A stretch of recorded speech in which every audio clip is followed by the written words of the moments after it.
Welcome back to Insert Brain here, a Simpsons podcast. I'm your host Connor, and with me, as always, is my co-host, David. That's me. Today is a very special episode, David, because we're not talking about an episode of The Simpsons. That is right.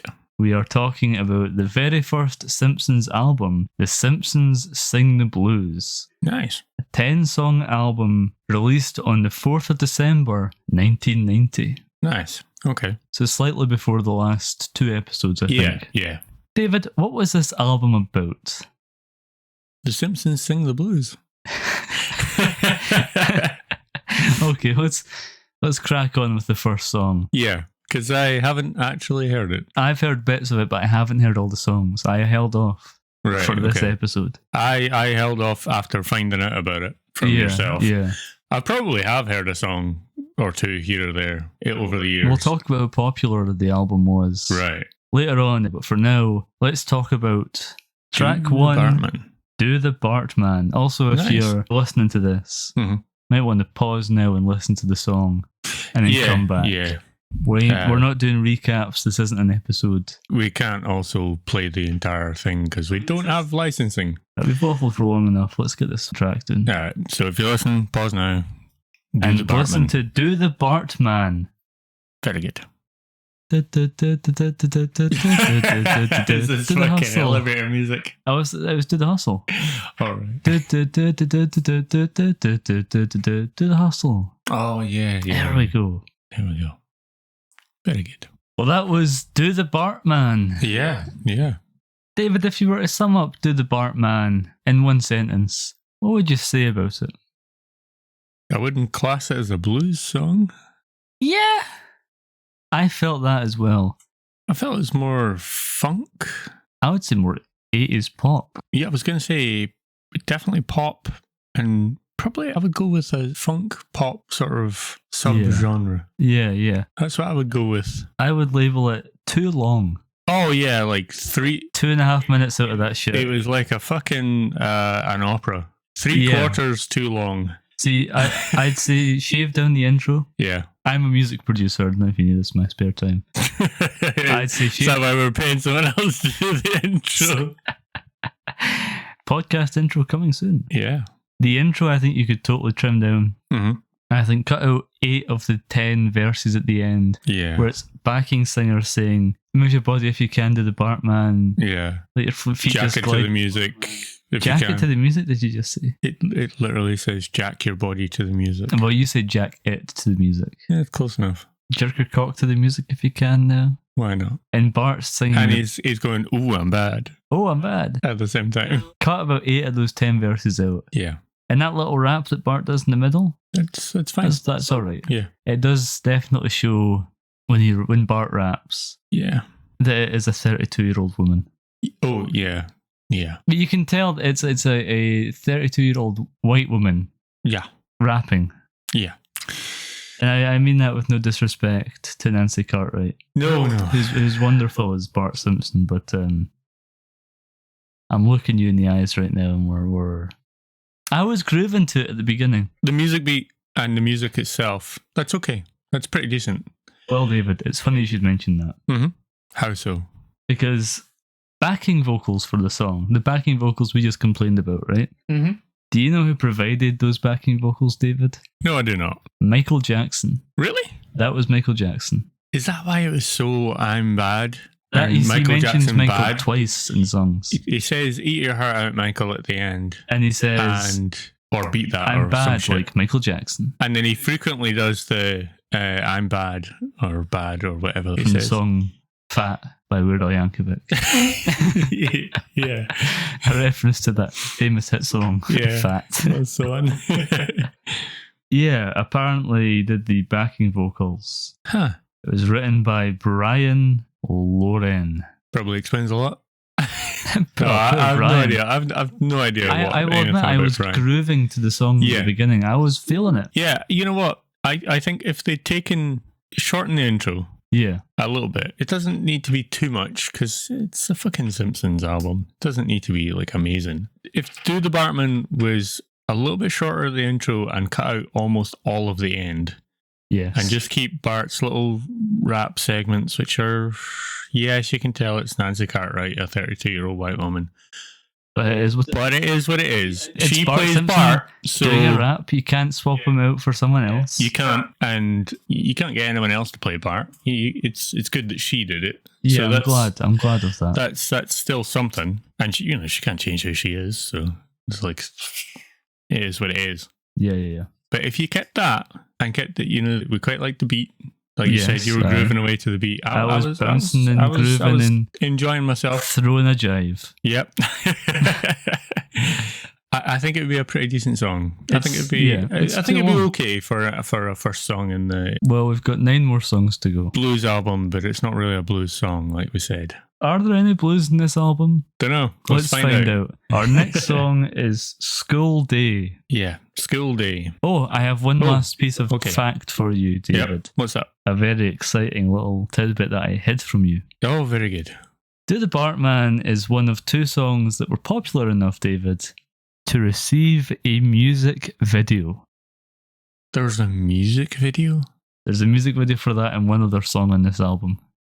Guess I'll guess the other one. Yeah, you can guess as we go through. Fucking Jesus. Groove your body if you can to the Bartman. And if you can, listen to School Day. Yeah. That's the next song we're going to talk about. Track 2. Pause now. Listen to School Day. Let's go. Alrighty. That was School Day. You know what? That one's definitely a lot more bluesy. Yeah, more bluesy than the first one. Yeah. It's still...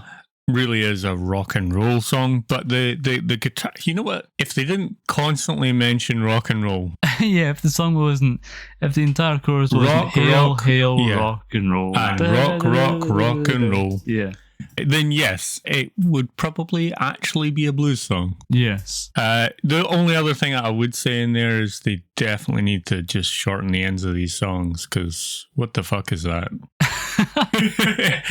Well, it's funny you should mention that, David. Oh, God.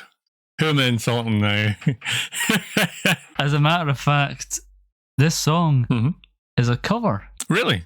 Of School Days by Chuck Berry. Really? So why don't you dig up Chuck Berry and tell him his outro was too long to his fucking face? Yeah, it probably was. Yeah. I don't think I'll be digging anyone up, though.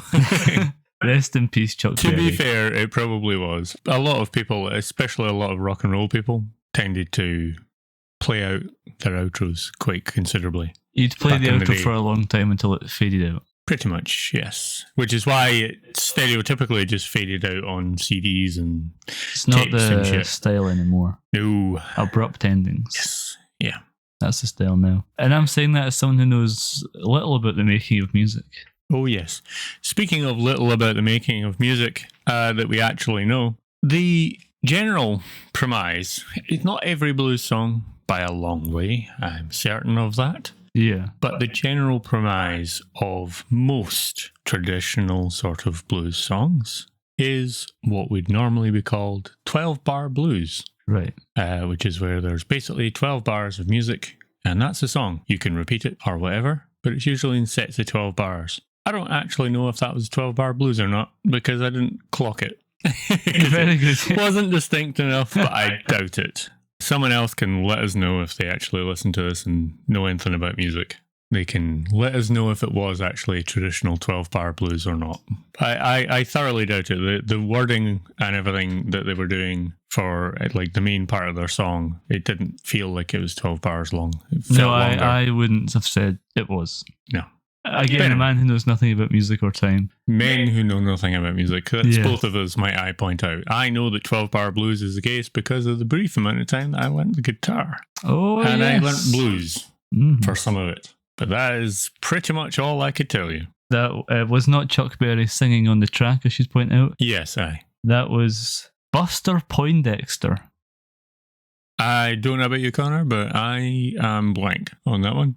Famous musician Buster Poindexter. Who's that again? I don't fucking know. Look up something that he's done. I can just open the other than this. As well as side guitar by Eagles guitarist Joe Walsh.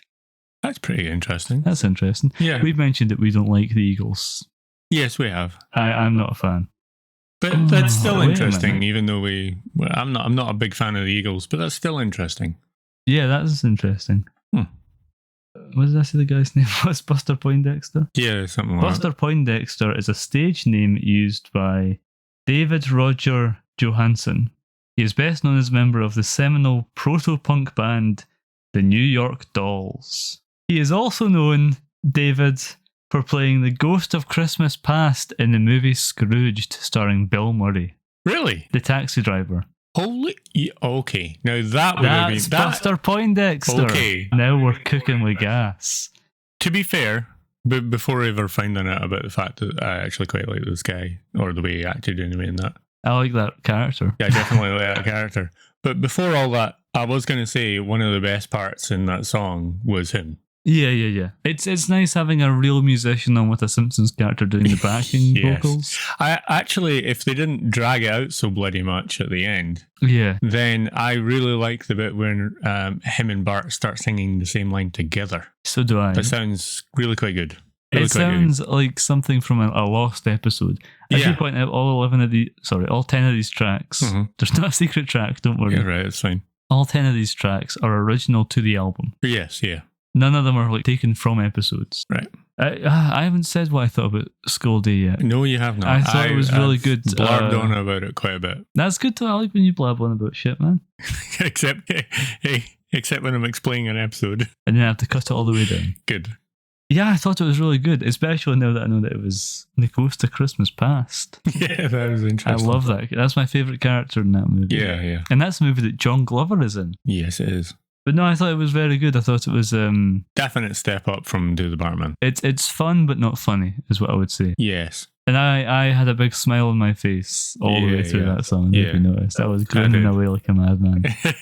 I did. I have nothing else to say. Very good. Moving on to... Are we ranking these songs at the end? Well, that's number one at the moment. Of two? Of two. Well, we can rank them, sure. Sure. We'll figure shit we'll out. Take a break and have a coffee and we'll rank them and we'll come back and... Yeah. So it'll be as if no time has passed because it's the magic of editing. Yeah. Next up is Born Under a Bad Sign. Okay. Very good. Pause and listen. Alright, I think I have a new favourite song on the album. I think that's definitely knocked School Day right off the number one spot right there. That was the perfect blend between track 1 and 2. Yes, it was. It's a cover song, but it is Homer singing the entire thing. Yes. I think Homer has... it was Dan Castellaneta, by the way, the voice of Homer. Yeah. And I think he has a much better voice suited for singing. Yeah. Definitely for blues anyway. Yeah. Yeah. I think also what might go with it as well is the effort that Dan Castellaneta has to actually use to get Homer's voice. I think that's a lot less. I think it comes to him a lot easier than I know. maybe... I've seen Nancy Cartwright slip in and out of Bart like it's nothing. Oh, I know, but I mean, she's been doing it for long enough now. And even at then, the time, like she would slip in and out like Bart, Nelson. I'm not saying that Nancy's not talented, but I'm just saying that it's difficult. And say, like, we're British, right? We're Scottish. So if we try and put on a posh English accent and try and sing, or a Southern American accent and try and sing, it's not gonna, that's the same fucking noise. Come on. It's not going to happen, right? So it takes a lot more talent. Yeah. To actually achieve something, to pull that off. And the harder the voice for you to emulate, the harder it is to sing it. I don't know about all the cast, but I don't think they were trained singers who also voice acted either. No, I don't think so. So I'd imagine this is a new thing for pretty much everyone. Imagine if someone had done research on this before recording a podcast episode. Imagine. I might know. Do you know, David, or do you want to know who worked on this song with Homer? Sure, let's go for it. Legendary blues guitarist B.B. King. Really? With his guitar Lucille and the horn section from the band Tower of Power. I think I almost shat myself there. That's fucking brilliant. Fuck Michael Jackson. That's impressive. That is awesome. Wow. It sounded great. I was bobbing away to that good style. We were both really enjoying that. Adding it to my liked songs, which is the playlist I listen to when I'm walking out. I was like, maybe I could listen to this on a day-to-day basis. Yeah. That's awesome. Is that by any chance the other one that actually got a music video? No. What? No, sorry, it's not that one. But that was a cover song. Yes. A cover of Born Under a Bad Sign by Albert King. Yes, obviously it won't be in the podcast because we were listening to the song at the time, but I did actually say, I was like, I'm sure this is a cover of something that I definitely know. Performed by Albert King, I should point out, it was written by William Bell and Booker T. Jones. Fair enough. That's what we give them their credit, due credit. Yes. That's really cool. Man, I can't get over how good that song was. was. And I guess it's because it's a real song. And the other thing as well, they didn't do the dragging right out. And you see how short that was in comparison to even School Day. Yeah. Way shorter than Do the Bartman, but half the fucking length. But even shorter than School Day. And I think that actually did come under a 12-bar blues. And I think the jokes at the end, it's not just Bart going like, I'm bad, yeah, ooh, I'm rough, ooh, yeah, ooh. It's like his fucking Crash Bandicoot, you know? Yeah. Whoa, you know? Whoa. Homer's making jokes. Yeah. Like when he's performing with B.B. King in horn section from Tower of Power, and they do their solo, he goes, nice take, boys. Yeah, I like that. This is complete conjecture. But I think that segment there might have actually been, if nothing else, only partially scripted. I think that might have been an unscripted section. It felt like there was some improv by Dan Castle. Yeah, it definitely did. Definitely felt very improv-y. And I think that might have been the case. I think that might have been the case of when they came to the end of the song, they were like, we're keeping that. That's smashing. If only there was a way to know. Yeah. Anyway, it's time to move on to the next song. Oh, I almost forgot to mention, there was a reference in that song to the end of the previous episode that we covered on this podcast. We shat all over. I don't know if that line in the song was a reference to that episode or if it was vice versa. Yeah, maybe. But it's Homer says that he'll be in a bag of pork rings until the day that he dies. Yeah. And that's similar to the end of the episode, but he's eating a bag of pork rings after he almost died and then lived. Yeah, and that's him watching life go by. That was season 2, episode 11. One fish, two fish, bluefish. One fish, two fish, bluefish. Well remembered, David. I was on a spot there and I fucking felt the light in me. Alright, let's move on to track 4, Moanin' Lisa Blues. This one has blues in the title. So it does indeed. It's also associated by title with actual episode about blues. Moanin' Lisa. Season 1 episode, Moanin' Lisa. That's jazz really, but whatever. Season 1 episode 6. Listen to the song now and come back and join us when you're done. Good. So that was Moanin' Lisa Blues. Moanin' Lisa Blues, obviously inspired by the actual episode. The episode, season 1, episode 6, Moanin' Lisa. Yeah. The first sort of verse, I guess, of the song was actually basically what she was singing on the bridge. It's used very close, and in the club at the end, it's used very closely to that. Mm-hmm. According to the Simpsons wiki, the saxophone part... Fucking Bart. The saxophone part at the end is meant to be Bleeding Gums Murphy, so it's like a song by the two of them. Right. So obviously he doesn't really sing. No. Except he does. Yes. That's a fucking lie. Yes, but he doesn't sing in this. He doesn't sing in this. He does in the original episode. Yes, he does. I've lied, is what I've done. Yeah. I didn't have to agree quite so thoroughly there, I guess. But I quite like this one. I thought that was really good. There's definitely a lot more bluesy stuff going on in this one. Yes. When we were listening to it, I pointed out there's a couple of sort of pauses in the lines. So the next line you would normally come in with, and there's a break there, there's a pause, and they come in late with the line, which is a very bluesy thing to do. I've got a boy, I sure hope someone got fired for that blunder, for this fucking song. Really? In the song, Lisa mentions that she is 8 years old. However, at this point in the show's history, she was 7. She does not turn 8 until the season 3 episode, Start Craving Dad. So she doesn't. Which we'll be covering this year at some point. Yeah. Damn. That's a good one. That's a good catch. Yeah, it's a very good catch. The song was written by John Boylan, Al Jean, Mike Reese, who are also the writers in The Simpsons, and Jai Winding. Nice. There was meant to be a version of the song with Joe Walsh from the Eagles, again, on side guitar. Okay, fair enough. Slow year for the Eagles, apparently. The Loving Spoonful's John Sebastian on the blues harp, and again, the Tower of Power horn section. Right. That's the album version, apparently. There's a singles version that's... Right, okay. Or an episode version or something that doesn't have that. Right. Well, I do remember when we were listening to it there that I definitely was like that harmonica popping in there. That was so beautiful, man. Sounded so good. And you were like, I hope this song's not ending soon because I want some saxophone. Yeah, I was like, with Lisa specifically talking about her saxophone. It's a Lisa thing and no saxophone. Like, I hope we get at least 20 seconds of the saxophone. And I was like, well, we've got about a minute and 40. Yeah. And we listened to the whole thing, and it was wonderful. It was really good.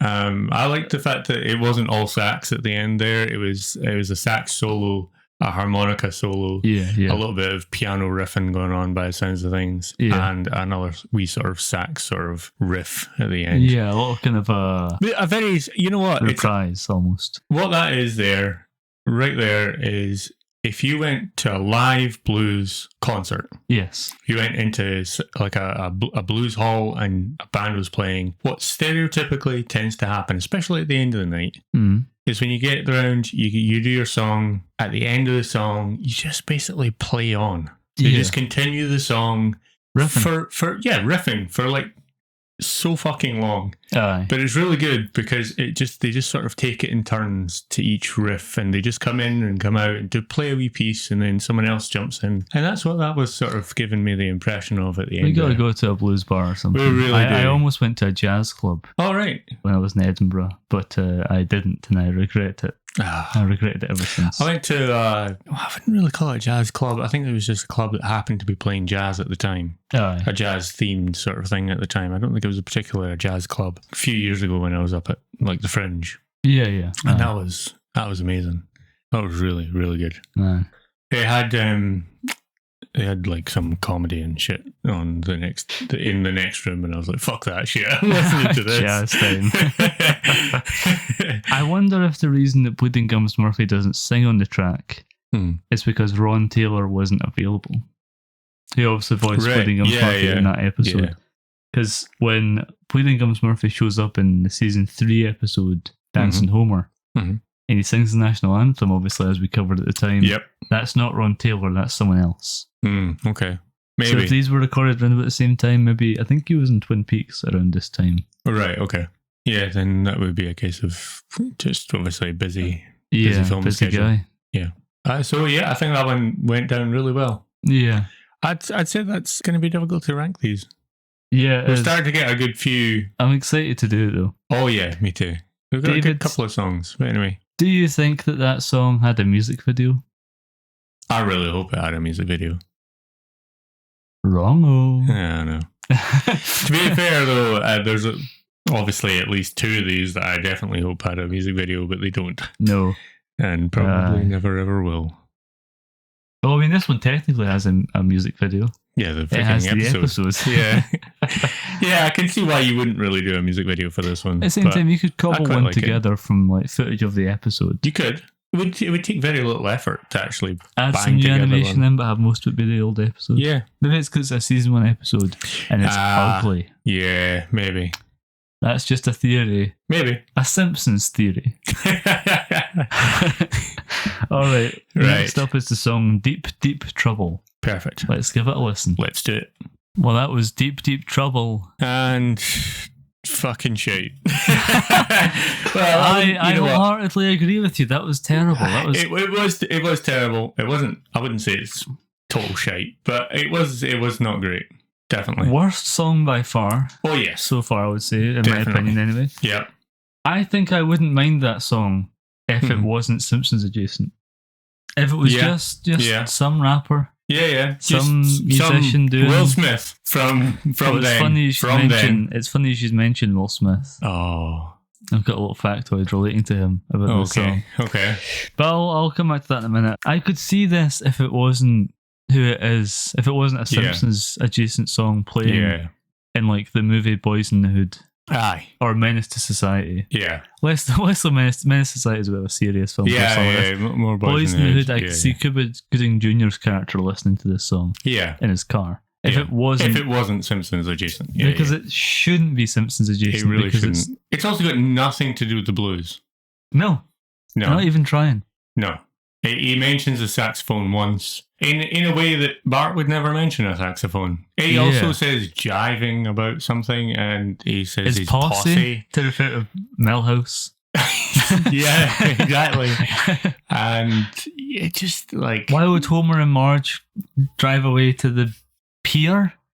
Yeah, they were going to like a boat tour or some shit. A boat show to leave, and leave Bart home on his own. Yeah, because he hadn't mowed the lawn yet fast enough, or and then he hit broke a fucking sprinkler. And there was so instead of cutting the water off and saving themselves some money, because it's America, so they have to pay for that shit. Yeah, let's just jump in the car and drive to see some boats. Yeah, leave the son here alone. Yeah, in the house at 10. Out the house, not even in it. Well, he has access to the house. Yeah, but does he have a key to lock it? So then he's going to leave him unlocked, like in an unlocked house? Exactly. So for anyone to just build a one? Everyone feels it. None of it makes any sense, really. Homer and Marge are very out of character. Yeah. Maggie is mentioned only in that you hear her pacifier. Is Lisa mentioned at all? I don't think so. I don't think so. No. I think maybe the fact that once when he said about the fact that Mum, Dad, and Lisa and Maggie or there's the baby, not like a direct interaction with her. She has nothing to say. No, the closest thing might be the fact that he mentions a saxophone once, and even then, again, like I said, it's not even in the right context for the way that Bart would ever talk about a saxophone. Yeah, or even did talk about a saxophone in one of his other fucking songs on this the first album. Song. Like, no, that's weird. Really odd song. Really weird song choice. Although the single... before you start saying factoids about this, I was going to say something that I actually clocked. Two things that I clocked. One of those is the fact that about 4 seconds in, I guessed that maybe Michael Jackson had something to do with this song as well. He did, and I looked it up and he did not. He had nothing to do with it, so yeah, I was wrong about that. But what I would also say is the interim between Bart doing his rap sort of really reminded me, and yourself as well, of the avalanches and like, say, Frontier Psychiatry. Yeah, the way that it has the scratching of the record and all the samples just slapped in there, like Marge and Homer and everyone layered up together. It sounded okay, and overall, if it had nothing to do with The Simpsons, I think it would be a pretty decent song. But yeah. Funny you should mention Will Smith. Yes. The song features and was produced by DJ Jazzy Jeff. Really? Frequent collaborator of Will Smith. Fucking hell. And co-star from the show Fresh Prince of Bel-Air. Wow. Damn, I didn't. Well, there you go. There we go. Fucking hell. See, intuition's occasionally right. It's on the right tracks anyway. Yeah. It's considered the second single from the album. This song got released as a single, apparently. Why? The song was written by DJ Jazzy Jeff and The Simpsons creator Matt Groening. Why? What? Why would you release this as a single? Because Bart Mania was at its peak at this point. Anything Bart related was flying off the shelves. He was a massive hit with everyone. Yeah, but because everyone is a really big fan of Bart, they're actually going to know stuff about Bart, and therefore this is not going to go down all well, surely. David, you're dead fucking wrong. Deep Trouble was successful in the UK, where it peaked at number 7. Becoming The Simpsons' second top 10 hit in the UK after Do the Bartman. So the two shittest songs on this whole fucking album so far became 2 top 10 hits. Deep Trouble gave The Simpsons their first and only chart entry in the United States, where it peaked at 69. Very nice. On the Billboard Top 100. Yeah, there you go. Massive, massive hit. Now I ask you, David, do you think this song had a music video? I hope it doesn't. Well, it does. The 2 songs that got music videos were Do the Bartman and Deep Trouble. That's how powerful Bartmania was. That's how hooked the world was. That what they restructured the entire second season, David, so that it would air with an episode which had Bart's name in the title. Bart gets an F. None of this shit makes any sense. The video was directed by Greg Vanzo and aired on March 7th, 1991, after the episode Bart's Dog Gets an F, which we haven't covered yet. Yeah. That's coming up soon. Hi. I really hope there's far fewer of these shit ones in here. We'll soon see. Yeah. Are we just going to move on? I'm sick of this song already. Yeah. So, on to God Bless the Child. Yes. This sounds like it'll be interesting. Let's give it a shot. Maybe it's a Ned Flanders song. Could be. Let's find out. Sounds like it. Okay, so that was God Bless the Child. By Lisa Simpson and Bleeding Gums Murphy. Yeah. A really odd song overall. But I think it's not something that Lisa would sing now. No. The idea of singing a song and mentioning the Bible and God is very odd for Lisa as a character, as we know her now. Today, yeah. But you know what? I think I couldn't make my mind up about the song, really, through the actual song. I would say it's not blues. It's a jazz song. It is a jazz song. It is a cover song. It sounds to me like something that maybe Aretha Franklin might sing. No, but I'm just saying that that's the kind of thing that you would be like, you know what, that sounds like that might be something she might sing. Do you want to know who originally sang it? Sure. God Bless the Child is a song performed originally and co-written by Billie Holiday. Really? Yeah. All right, nice. Co-written by Billie Holiday and Arthur Herzog Jr. Fair enough. The voice of Bleeding Gums Murphy appears briefly at the end of this song is Ron Taylor from season 1. Really? So that's impressive. I'm glad he's back. Yeah. And the voice of the recording engineer is Matt Groening. Right, okay. Show creator. That's a better way of getting involved in the bloody thing as opposed to... Don't write the songs, Matt Groening. Yeah, don't do that. Just fucking talk. He sounded, he sounded genuinely nice in there, and he sounded like you might expect someone who's, especially talking to like a child in a recording booth. Yeah. But as we both sort of discussed, listening to it, at certain points, it sounds much more like an adult Lisa singing. Yeah, I think the voice at the beginning sounds like Lisa as we know her. Yeah. And Yardley Smith is definitely the best singer on the cast. Yeah. So far, we haven't heard Marge really. But I think so far, But it definitely, at points when she was singing, sounded like an older Lisa and not the child Lisa. It was still impressive. It was still very impressive. And the fact that she managed to keep the Lisa sort of tone to it all was really quite impressive. But it definitely, like certain parts, especially when she tried to put a bit of power in her voice, it really did sound like a much older Lisa, like maybe, I don't know, like 17, 18-year-old Lisa or something. I guess you can't really get that kind of vocalization when you're trying to be like 7, 8 years old. Well, I mean, you're an adult trying to do it as well. Your voice just isn't... Your voice isn't a child's voice. I mean, there are kids that have powerful voices, but they also usually sound much more like an adult. Yeah. Not always, but they tend to. I feel like I could picture the music video for this song. It doesn't exist, obviously. No, but... I could picture, like, black and white. Mm-hmm. Lisa is there with like a black leather jacket on, and there's like some candles, and it's like fading in and out.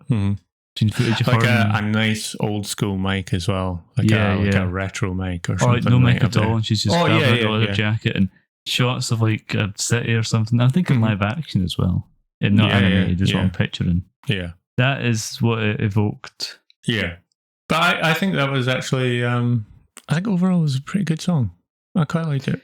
Yeah, I think it took me a little bit by surprise to start with. We joked about the fact that with God Bless the Child, we were like, that might be a Ned song coming up. And then fucking Lisa started talking away. Yeah, and we were like, very odd. I think if you remove the religious connotations, which is hard to do, because the song's called God Bless the Child. Yeah. The bit that I didn't think fit Lisa was Mama Mayhem and Papa Mayhem. Yeah. That felt, I think that's obviously a Billie Holiday thing, but it didn't really translate well for Lisa. No, I don't think it did. But I also, at the end, I really liked the Murphy coming in. I just sounded, it sounded so nice. And because we've had a lot of Lisa singing at that point, with female voice, much higher voice, much higher pitched voice, especially as a child, or, A woman pretending to be a child.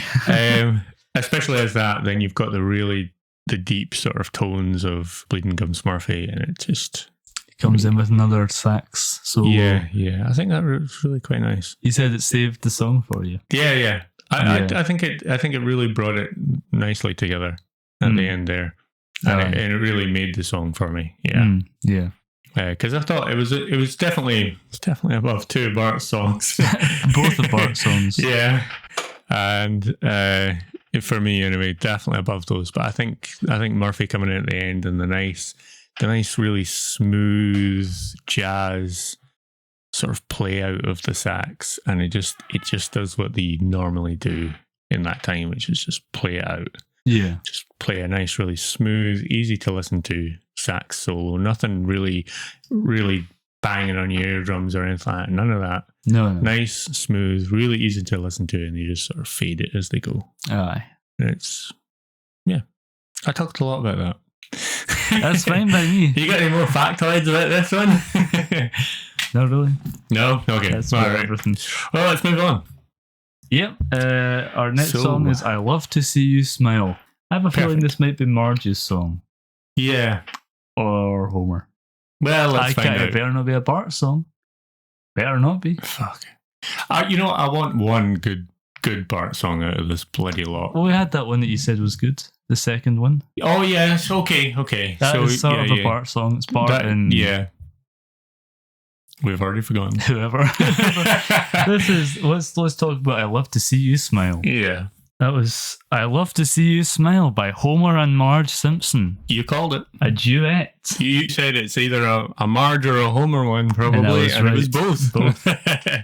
That was really nice. Yeah, it was very cutesy.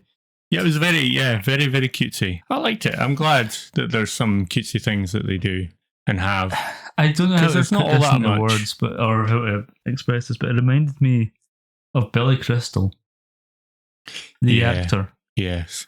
Maybe it's just I feel like it could have been in Monsters Inc. or something like that. Maybe. When Harry Met Sally. Yeah, has that feel to it. Does. I don't know why Billy Crystal. I have no idea. It just felt like a Billy Crystal. Yeah. Yeah, no, it was really nice. It's a cover of a song originally written and performed by... Go take a stab in the dark and guess. What's his fucking name? I'm trying to think of the guy's name, but no, I don't know. Go for it. Randy Newman. That's not who I was thinking of. Okay, good. But all right, fair enough. Very good. When I was listening to it, I actually said about the fact that this must be a cover of something. I thought it might have maybe been a duet originally, but obviously we don't think it is or was a duet originally. It could be performed as a duet, I suppose. It seems like it's almost geared up to be performed as a duet. That's why I thought it was maybe a duet originally. I definitely recognised the piano sort of melody as they were going through. I think it's really like a standard Randy Newman. Yeah, I think so. But yeah, what Toy do you think? Story ass beat. Yes, you know what? Yes, it was. It really was. Did you know that the piano track wasn't performed by Randy Newman though? Really not? It's performed by American singer-songwriter Dr. John. Do I know him from somewhere? American singer and songwriter. His music combines New Orleans blues, jazz, funk, and R&B. Okay. He's mainly a solo musician, but he was also a part of the Wrecking Crew. That rings a bell. And Ringo Starr and his all-star band in 1989. Oh, nice. There we go. Okay. Well, there we go. Yeah, I liked it. It did feel very cutesy. It felt like it would fit right in an episode of The Simpsons as well. Yeah. If they were to do like maybe a musical number episode or something.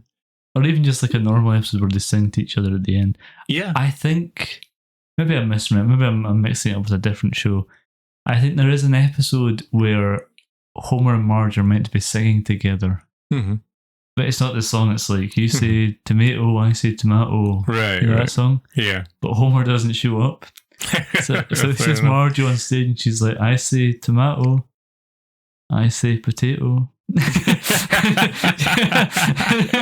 Just doing half of the song. That's a later episode as well. Like season 30 something. Really? All right. Yeah, okay. a long time ago before we see that happen. That's You'll all have to live with my interpretation. Yeah. My memory of it. Yeah. But I thought it was the definition of cute. Yeah, it really was. Send that song to your wife. Yeah, actually, I probably will. That was really quite nice. Yeah, I'll send it to someone. The grave. Me. I'll take it with me to the grave. That was I don't really have nice. much to say about that one. It was just nice. Really nice. It was just really nice. It was like, just I think that's the one that would really, work wasn't it? the best outside of this album. Yeah. Out of all of them. Yeah. Marge's voice does sound a bit like the witch from Banjo-Kazooie. Yeah. Yeah. Yeah, it really did. 1 or 2 points, but other than that, lovely song. Yeah. Let's just move on. Yeah, let's go. Let's go. Springfield Soul Stew is up next. Very good. Let's have a listen. Let's have a wee crack. Yep. All right, that was Springfield Soul Stew. Yeah. David, you loved that. I fucking loved that. That was brilliant. I really, really liked the way it was all brought in and built up. Yeah. And when some of the like with the bass coming in started with, that was just give me a pinch of organ. That was a bad Marge. It was a bad Marge, but that was give me a pinch of organ. Oh, the way I love a good organ coming. I was dancing. I was throwing we were both properly like throwing down some moves to that one. It really got us moving, and that's saying something if it got us moving. Well, it's pretty much the dead of night. A couple of crackers at midnight. We are fucking Jesus. We are fucking well, that killed me off. That's finished you good. This song is actually an adaptation of the song Memphis Soul Stew by King Curtis. Right. Okay. That makes a lot of sense. It's mostly a spoken word. A spoken word? Mostly a spoken word piece by Marge. Mm-hmm. Written by Kurt Owsley. It's well written. It was really well done. I like the fact that it was nice and short as well, but very punchy. It's like stuck in my head. Yeah. Wow. That's great. That was definitely up there. That's all the trivia I have, so take it away with your thoughts and feelings. Just heart still pounding away, mate. I think I need to actually take this off of my chest. It's actually fairly beaten. Your microphone? Yeah, I have my microphone sitting on my chest. I'm glad that'll have affected the audio quality of the episode. Perfect. Well, we just move on to track number 9. I wish we had more to say about that one, but yes. Well, we can come back to when we do our ranking. Yeah, good point. Okay, track number 9 is called Look at All Those Idiots. And David, I know it says it's sung by the Simpsons, but it's actually sung by another of Springfield's residents. You're going to find out. Let's get to it. Okay. Yeah, let's go for it. That was Look at All Those Idiots by Mr. Burns and Waylon Smithers. Yes. I really like that one. I really like that one too. I think it was a good song. Maybe the funniest song so far. Definitely the funniest song so far. But the commentary from Mr. Burns and Smithers throughout, just really made the whole thing. Really, that made it that much better. Felt to me the most like a song taken from the soundtrack to a musical. Yes, yeah. It felt like I could see this being a scene in a musical where it's a Simpsons full musical movie where it's Mr. Burns and Smithers in his office, sort of overlooking the factory workers and stuff, and then just sort of having like a verse where they're making their way through the factory and they see Homer by the best line in the water in the song. Yeah, and the way they round it so nicely with the drone from Sector 7G, that's just so beautifully done. Some very good writing in that song. That song really quite impressive. Was written by John Boylan, Jeff Martin, Sam Simon, and Jai Winding. All right, nice. I think it's an original song. Well, they did really fucking well. Really well with that. That was some impressive stuff. Yeah. Rapping by Mr. Burns and commentary and guitar by Waylon Smithers. Oh, I know. I like that. I'm practice. Rusty, sir. And then just like fucking straight in. And then Mr. Burns obviously can't give him the fact he's good at guitar. He's got to be like, that's quite grating now. Yeah. I said enough. Great, that's great. Yeah. It really fits Mr. Burns and Smithers, really. And I'm glad if you're going to throw a bone and give a song to any member of the cast who's not a Simpsons family member, definitely Mr. Burns and Smithers is a good choice. Yes, it is. Both voiced by Harry Shearer. Yeah, that would have been an interesting thing to record. So he was doing both those parts. I don't know if he was playing the guitar on it or not. That'd be really interesting, wouldn't it? Oh, I can view the credits on songs here. Oh, nice. Lead vocal, Mr. Burns. Guest vocal, Smithers. Mm-hmm. No, it was Paul Jackson Jr. and Michael Thompson on guitar. That's fair. All of these songs were recorded at the Lion Share Studios in West Hollywood with Guy DeFazio as the engineer, and then were mixed at the Complex in West Los Angeles. Okay, fair enough. With Mick Guzowski as the engineer. Mick Guzowski. Oh, sounds incredibly close to Mike Wazowski. Mike Wazowski. Yeah. And is it Chester Sullivan? Yeah.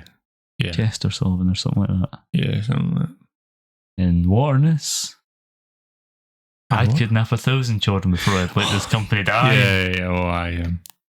I'd kidnap 1,000 children before I'd let this podcast die.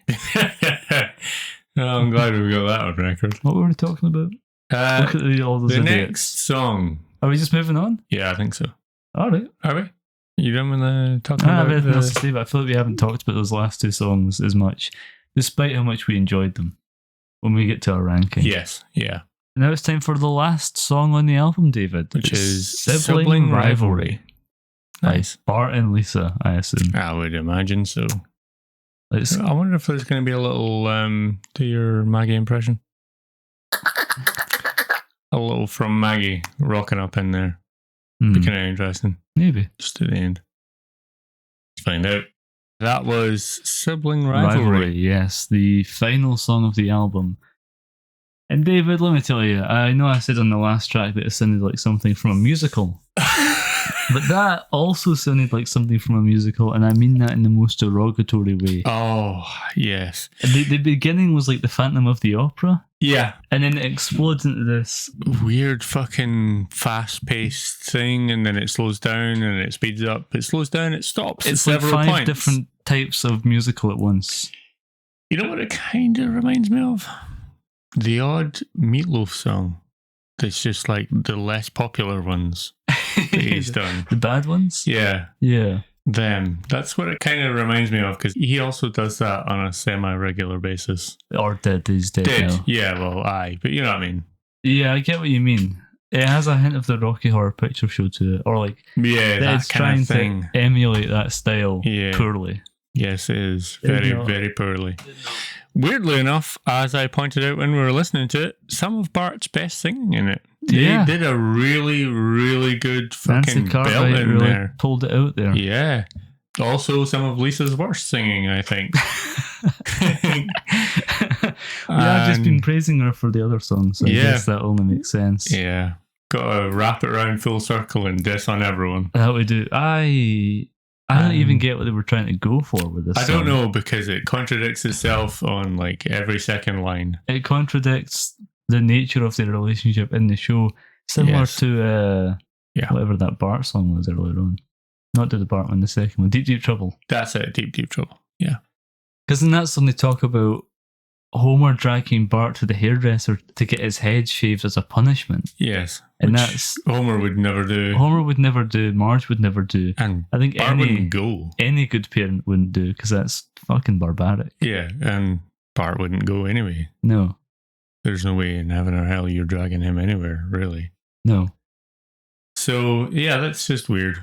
But, it's a real mixed bag of an album. But we got a bit of a chuckle at the last line, which is, Lisa, let go of my hand. Yeah, that was quite funny. That was.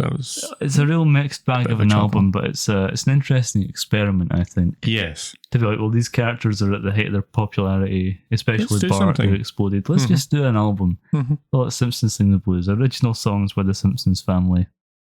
Hit or miss, I'd say. So we're going to go ahead and rank these episodes. I guess you can probably assume which ones were. Probably got a big idea. The ones that we said were shit at the bottom and the ones we said weren't shit at the top. Yeah. But stick around anyway. But yeah, aye. Try and hold out for that.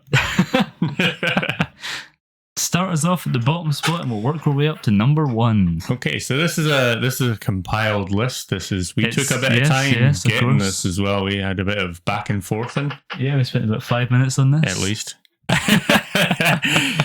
And we came to a conclusion about... We listened to more than 5 minutes worth of song. True. We did listen to a few tracks again. Yeah. It was hotly contended what the top 4 spots were going to be. Oh, very hotly. I was locked in on number 3. I wasn't letting that slip down. Oh, I'm aware. I was less locked in on number 3, but still. You were locked in on number 2? I was locked in on number 2. So... in 10th place for us. Yes, last place. Deep Trouble. Yep. That is what got the last. The DJ Jazzy Jeff one. Fuck that song. Bad song. Yes. Yep. An inaccurate representation of The Simpsons. Exactly. Just terrible. Bad in every aspect. Yeah. Child abuse. Fucking hair thing. Just because he didn't. Yeah. It's just nonsense. Basically, just written by someone who had never seen The Simpsons. Basically, pretty much seems like it. It sounded like DJ Jazzy Jeff had a pre-existing song and swapped out the character names to be The Simpsons. Yeah. And that's not one of the cover songs. If it was a cover song, I'd be like, fair enough. Yeah. Give it a wee pass on that, but it's not. So no pass. No. But also, it still would have gotten last place probably anyway. Probably. Yeah. But whatever. It would have gotten last place because it would have been, you got bumped down because everything else was slightly less shit. Not because you're outstandingly shit. Maybe it would have gotten second last place. Maybe. But what did get second last? What's in 9th place? 9th place for us is Sibling Rivalry. Yeah, the last album on the track, the last track on the album. Yes, that's the one. Last album on that track. Oh, very good. Bad again. Yeah, just didn't... Confusing. Couldn't understand what they were actually trying to go for there. Nonsense. They were like, love each other, hate each other, fucking every 2 seconds. The very definition of a last track on an album, which is, we have to make 10 for this? Yeah, all right, let's not one out. We got a bit of space. Let's see if we can shove another one in here.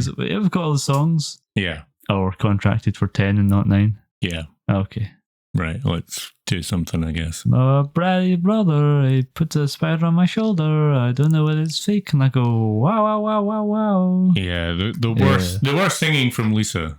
I think she was the least invested in that one, which is fair. What the fuck is this? Yeah, but BB King was on the other songs. BB King was playing on the other songs. Now I'm singing about a plastic spider on my shoulder. And I don't know that it's fake. That was actually not a bad impression of her. Really? Yeah. Very good. And weirdly enough, also Bart's best singing, but still got number 9. Yeah. Still got number 9. Speaking of Bart, what's the number 8? Do the Bartman. The most famous Simpsons song, I would say. Or at least from this album. From this album, yeah. From this era. Yeah. Of Bartmania. And it got 8 on our list because it was shit. Yeah. It was 3/4 too long and just didn't sound good overall. Not at all. Sounded like a 32-year-old Nancy Cartwright. She raps in that song. I forgot. Yeah. I forgot all about that. The rapping. Yeah. Oh my. And it's mildly better at rapping in School Day, which is number 7. Oh, nice segue. Very good. That was a decent segue, wasn't it? Yeah, we just listened to this one back. Yeah, we just listened. We listened to it backwards. See if there's some devil playing there. We just listened to this one backwards to find out if Paul McCartney really is dead. No further forward on that one, I'm afraid. No, but I already can't remember it. I forgot it again. Yeah. Pretty much same here. Which is good. Moving on. Yeah. Number 6 for us, funnily enough, just sort of fell into there because it had nowhere else to go. And that was... we had so many... From 6 onwards is good. Yeah. Which is impressive considering it's the 10th. That means most of the album's really good. Yes, it is. I would say, like you, 6 onwards is good. 4 bad, 6 good. That's a decent split. I'd say, you know what? I'd say 3 bad, 1 moderate or mediocre. School Day was just too long. Hum it for me, David. I don't fucking remember it. Bad song. Fair. Okay, 4 bad, 6 good. Yeah, what's so next? I Love to See You Smile. I know it, David. I know you do, but what's the next track? I Love to See You Smile. I know you do, but what's the next song in the track list? The name is I Love to See You Smile. Oh, it's just a coincidence. It is. This is what happens when we record after midnight. Is it after midnight? Yes, it's nearly 1. Fucking hell. Love it. So I Love to See You Smile. To be honest, it ended up in 6th place, but just because it was cute, but there was just so much really amazing music in some of the other ones. I did make a case. And some really good comedic parts in some of the other ones. I did make a case that it should have been higher. It should, but unfortunately, we've just got a lot of really good songs. Yeah, no space for it. Yeah, basically, it just sort of fell into 6th. What's number 5? Number 5. Midway point, halfway to glory. Yeah, God Bless the Child. See, I wanted the previous one to be higher. I wanted these two to swap places. I couldn't allow it because you physically grappled with me for this. I pretty much did. I got him by the cock. I thought you were going to say collar. I was like, yeah, that's all right. No, that's still all right. This one was forgetful. I was fairly adamant in that one because forgettable. Sorry, not forgetful. Yeah, God Bless the Child was a little bit forgettable, but it did have some really, really good Lisa vocals in it. It was a little bit out of character, but it was the best singing on any of those whatsoever. I'll give you that. And because of that, I needed it to be higher up. So now we're in the top 4. So we are in the top 4 now. This was hotly contended. This was really, really difficult. I fought tooth and nail for the number 3 spot to not be number 4. I'm aware. And then I had to fight tooth and nail for the number 2 spot because realistically I wanted what's in number 4 and number 3. In my opinion, that was how I wanted it to go. I wanted what was the number 4 spot in number 2. Yeah, you did. And the number 2 spot in number 4. Yeah. Picture that in your mind if you can. Without knowing what any of those songs are. Just numbers shifting places and changing amongst themselves. I wanted the number 5. I wanted the number 6 spot number 5 and number 5 spot number 6. I wanted 3 where it was, but 4 and 2 to swap. But we agreed on 1. Yeah, we agreed on the top. Yeah. So, before we completely ruin everyone's impression of what's happening here. Born Under a Bad Sign. Homer's song. Yeah, Homer's song. The top dog. His song is B.B. King on the guitar. That was in 4. That didn't crack top 3. That did not crack top 3. If it was David's list, it would have cracked top 3. It would have been in top 3, but it was not. Our list. If it was, if it was anything other than our list, it would have cracked top 3. Because if it was your list, it would have cracked top 3 because it would have been number 2. If it was mine, it would have been number 3. Yeah, our combined efforts pushed it to 4. Slapped the ghost of B.B. King down into. I think he's dead. I'd be shocked if he was alive. If he's alive, he's coming on this podcast. If we can get him on this podcast. Tell us about your time working on The Simpsons Sing the Blues. Born Under a Bad Sign. Is that your wife saying, why the fuck aren't you home? No, that's Fiverr. Oh, good. Nice. That's our theme song that we're getting soon. Yes. Exciting stuff. Yes. So, Born Under a Bad Sign. Right. 4th place. Number 3. 3rd. The hotly contested 3rd. This is the one that I was not giving a goddamn bit of gap for. I was like, I'm locked in. Look at all those idiots. The Mr. Burns and Smithers song, the funniest song on the album. Let me defend myself here. Yeah. I know it's a blues album. This isn't the bluesiest song. No. I was actually going to go with you on this one. But it is also a comedy album, and this is the funniest song. If we were ranking a Weird Al Yankovic song, Yeah. We wouldn't put a straight song in the top spot. No. You'd put the funniest one. Yeah. So the reason I conceded the third spot is, one, I saw the steely look in his eyes, even though I had a steely grip on those testicles. I was unflinching, willing to let my testicles be destroyed for the third spot in a fucking pointless podcast ranking. Yes. Who cares if there's no more children? What will they inherit besides shame?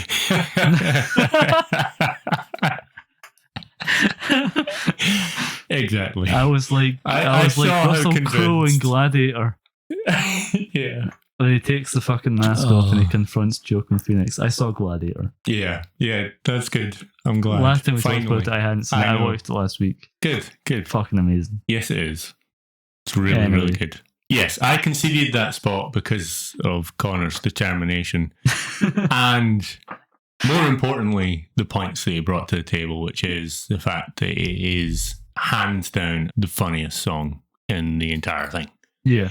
And thinking about it as a Simpsons album, you just thought there would have been more comedy songs in it's pretty straight-laced for the most part. I think it really is. In a sense, the idea that it's the Simpsons singing these blues songs is comedy in itself. Yes. But at the same time, you know, boom, boom, boom, boom, boom, the top boom, 6 are nice. You know what? Songs. The next song, David, reminded me of Lisa Simpson's Moaning Blues. Yeah. That'd be number 2, Moaning Lisa Blues. Number 2, Moaning Lisa Blues. Have you ever seen the movie Adventures in Babysitting? Yes. The scene with the Blues Club in that. Yeah. Definitely reminded me of that. Yeah. Where the babysitter from the suburbs who's lost in New York stumbles her way into a blues club and has to sing the blues on stage in order to leave. Yes. Nobody leaves this place without singing the blues.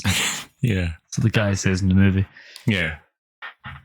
No one leaves this place without singing the blues.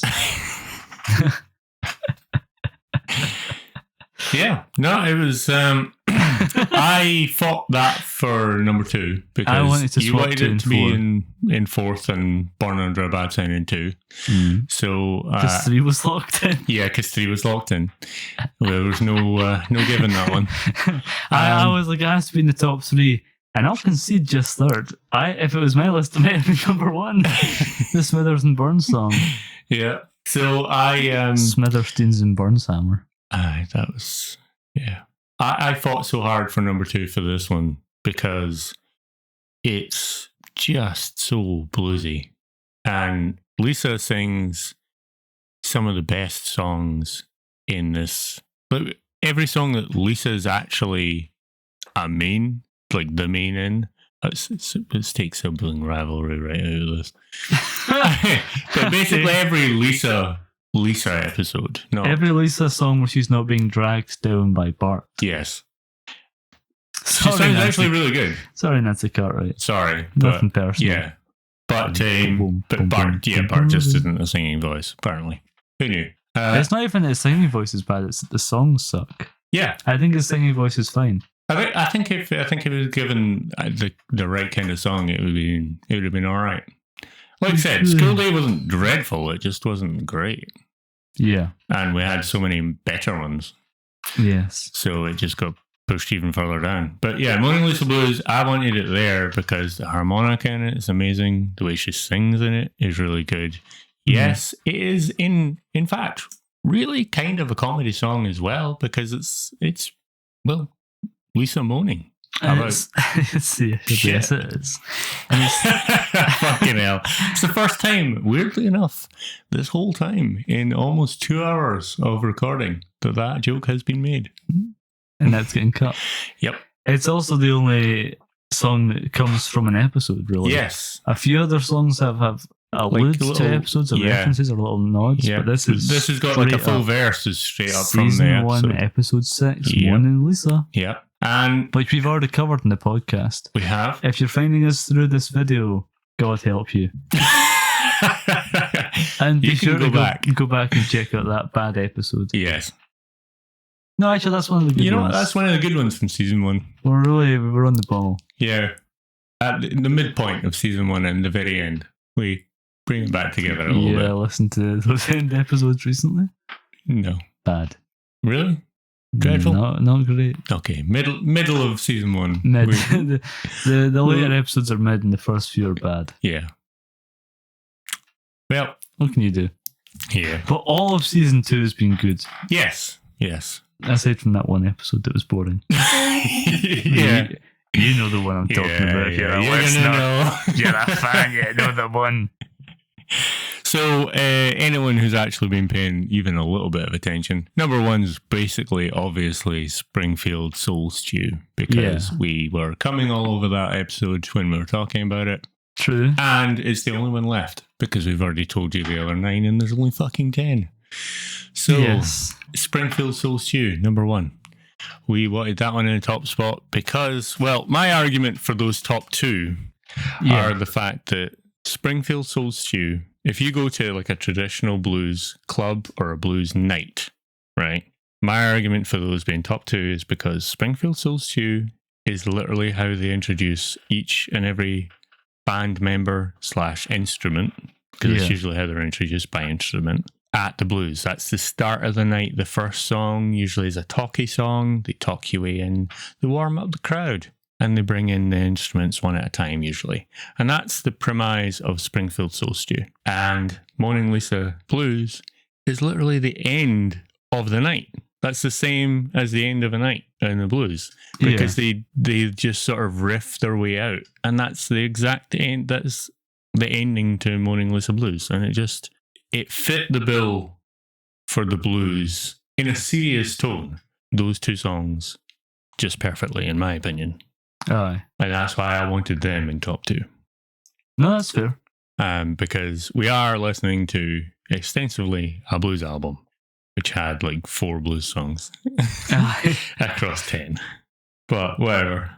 So I think that's a good reasoning, because similarly to number 3, the Look at All These Idiots, we wanted it in that. You wanted it in that spot specifically, specifically in that spot because of the fact that it was comedy and it fit the bill for comedy. I think so our top 3 match the funniest songs and the most bluesy songs. Yes, and also simultaneously Marge's only song. I like Marge. I like Marge as a character in general. Yeah, she's great. I think she should have had more than just the one song. Yes. Well, technically, she has the one with Homer. Which I would say is more of a Marge song than a Homer song. It really is, yeah. So, okay, she has 2, but it's still a Marge-centric song, and I like the fact that ended up in one of the top position. Marge's only solo song. Yes. And I really like the fact that Moaning Lisa Blues got into the second spot, because also simultaneously you got Lisa. Lisa is one of my favourite characters in The Simpsons. Yes. I actually really quite like Lisa in The Simpsons. And we get the comedy of Mr. Burns and Smithers in the 3rd spot. Yeah. Awesome. Very good. I think I've blabbed enough about this shit. Great ranking. Yeah. We really nailed it. Yep. Let us know what you thought, what your ranking were. And with that, I'm going to say let's call it a night. Yeah, I think that's enough. This has been Insert Brain here, a very special Simpsons podcast. Yes, we talked about the Simpsons. We've been talking about Insert Brain here. A Simpsons podcast, which is about us talking about Insert Brain here. A Simpsons. Not the first time I've made that gaffe, in which we talked about the Simpsons Sing the Blues, an album. Yes. You can join us next week where we'll be talking about Season 2, Episode 12. Yeah. The Way We Was. Yes.